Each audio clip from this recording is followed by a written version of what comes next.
ఉన్నప్పుడు soya tetra pack దొరుకుతుంది, ఫ్రిడ్జ్లో ఉండదు అది. సోయా టెట్రా ప్యాక్ దొరుకుతాయి మీకు. ఇక్కడ ఏ ఉన్నాయి కదా కొన్ని రకాల మన డీమార్ట్ ఇవే ఉన్నాయి కదా, అందులో తీసుకెళ్ళి అందులో అరకప్పు పాలు సాయంకాలం పడుకుంటూ ఉన్నప్పుడు గోరువెచ్చగా చేసుకొని నేను ఇచ్చిన డ్రాప్స్ మీరు 15 డ్రాప్స్ వాడాలి.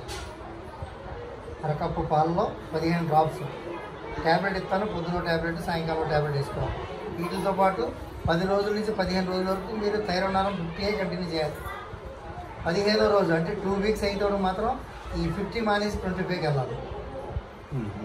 25 2 వీక్స్ చేయండి, 25 కూడా ఆపేయండి. అది అప్పుడు నేను ఇచ్చిన మంది అయిపోయింది కదా. ఇప్పుడు టెస్టింగ్కి వెళ్ళండి. మళ్ళీ 1 నెల నాది వాడాలి.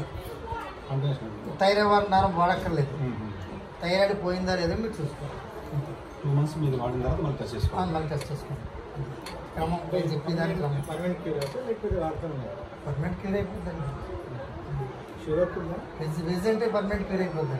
షుగర్ నాన్ వెజ్ అనేతోటి మళ్ళీ మెటబాలిజం డిఫరెన్స్ వస్తుంది.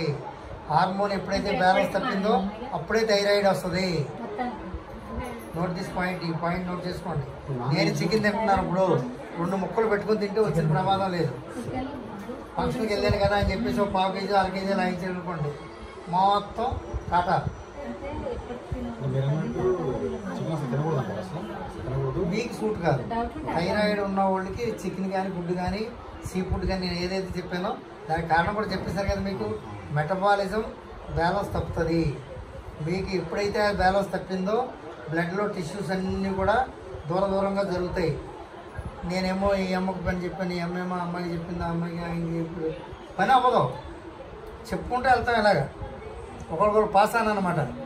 ఈ పని మాత్రం అవ్వదు. ఇక్కడ గ్లాస్ ఇక్కడే ఉంటుంది. ఈ గ్లాస్ తీయమని మన పని ఎంతకి పెద్ద పని కాదు. ఈ శరీరంలో కూడా మనం అలాగే ఏర్పాటు చేస్తున్నాం అనమాట. ఎప్పుడైతే హార్మోన్ బ్యాలెన్స్ తప్పిందో మీ శరీరంలో అన్నీ కూడా అవకతవకలో ఏర్పడతాయి. దాన్ని మళ్ళీ సరి చేసుకోవడం మన చేతిలోనే ఉంది. పెంచుకుంటూ పోతే ఉంది. 50 పెడతాడు ఆయన, 75 పెడతాడు, 100 పెడతాడు, 150 కూడా ఉంది. 150 ట్వైస్ కూడా ఉన్నారు మా దగ్గర. ఇప్పుడు 150 డైలీ 2.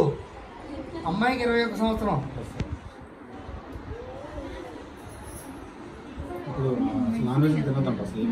Non veg